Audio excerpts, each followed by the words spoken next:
Hi friends, welcome back to our channel.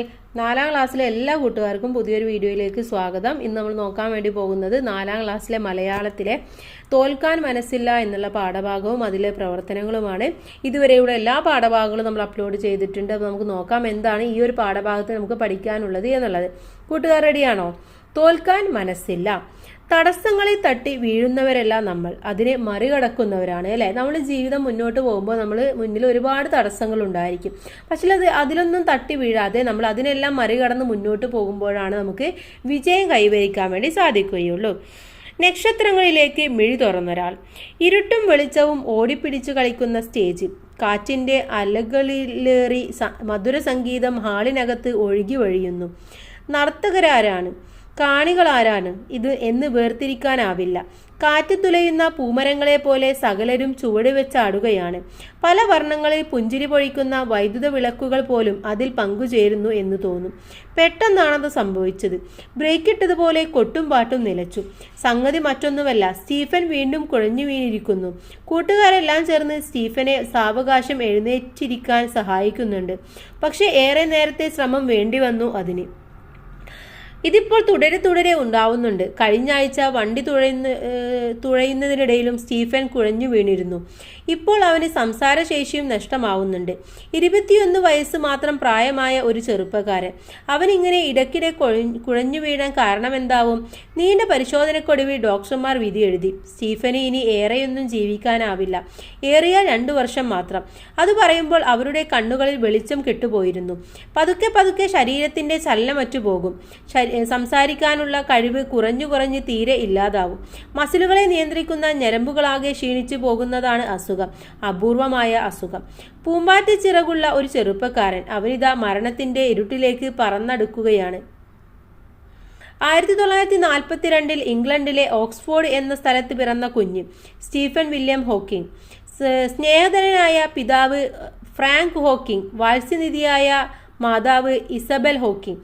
വലിയ സമ്പന്നരല്ലെങ്കിലും മകനെ നന്നായി പഠിപ്പിച്ച് ഡോക്ടറാക്കാൻ മോഹിച്ച അച്ഛനമ്മമാർ.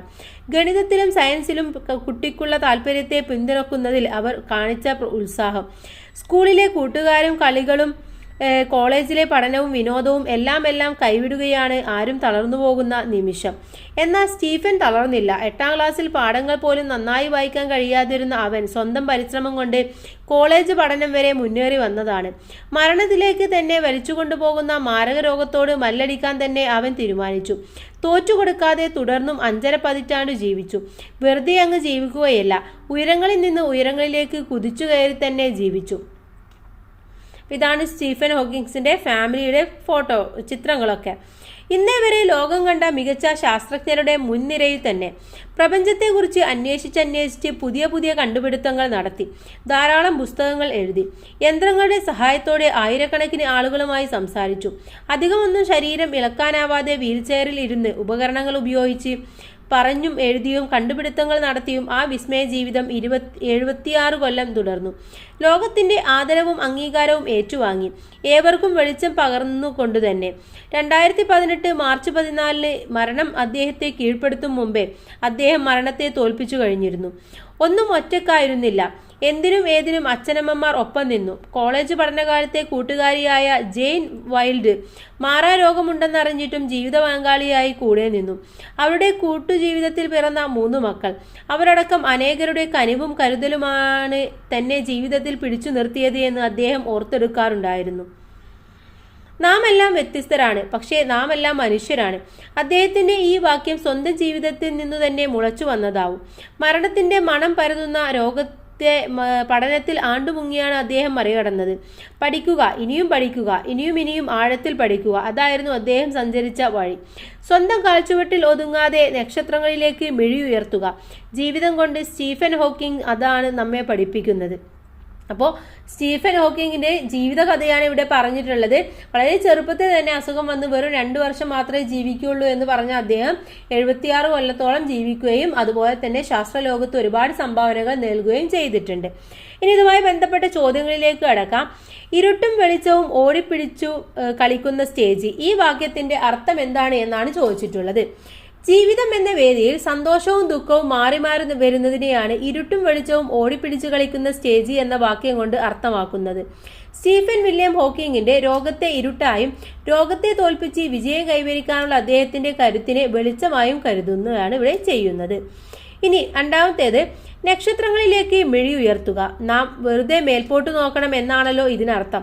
ഇത്തരത്തിലുള്ള പ്രയോഗങ്ങൾ സ്വയം രൂപപ്പെടുത്തു, സ്വന്തം രചനകളിൽ പ്രയോഗിക്കൂ എന്നാണ് പറഞ്ഞിട്ടുള്ളത്. അപ്പോൾ ഇവിടെ എന്താണ് കൂട്ടുകാരെ ഉദ്ദേശിച്ചിട്ടുള്ളത്? ജീവിതത്തിൽ ഉയരങ്ങളിലേക്ക് എത്താൻ സ്വപ്നം കാണുകയും ആ സ്വപ്നത്തിലേക്ക് എത്താൻ നിരന്തരം പരിശ്രമിക്കുകയും ചെയ്യുക എന്നതാണ് ഈ വരിയുടെ അർത്ഥമായിട്ട് വരുന്നത്. ഇനി ഇത്തരത്തിലുള്ള കുറച്ച് പ്രയോഗങ്ങൾ നോക്കാം. സ്വപ്നങ്ങൾക്ക് ചിറകുകൾ നൽകുക, പറവ പോൽ പറന്നുയരുക, ഉയരങ്ങൾ കീഴടക്കുക, അറിവിന്റെ ആഴക്കടൽ നീന്തുക, ആകാശം മുട്ടെ വളരുക. ഇതൊക്കെ ഇത്തരത്തിലുള്ള പ്രയോഗങ്ങളാണ്. അപ്പോൾ ഇതൊക്കെ നിങ്ങളുടെ ജീവിതത്തിൽ അല്ലെങ്കിൽ രചനകളിലൊക്കെ നിങ്ങൾ പ്രയോഗിക്കാം. ഇതോടുകൂടി ഈ പാഠഭാഗം കഴിഞ്ഞു. അടുത്ത പാഠഭാഗം എന്ന് പറയുന്നത് തെയ്യക തിന്തക എന്ന് പറയുന്നതാണ്. അത് നമുക്ക് അടുത്ത വീഡിയോയിൽ നോക്കാം. എല്ലാ കൂട്ടുകാർക്കും താങ്ക്സ് ഫോർ വാച്ചിങ്.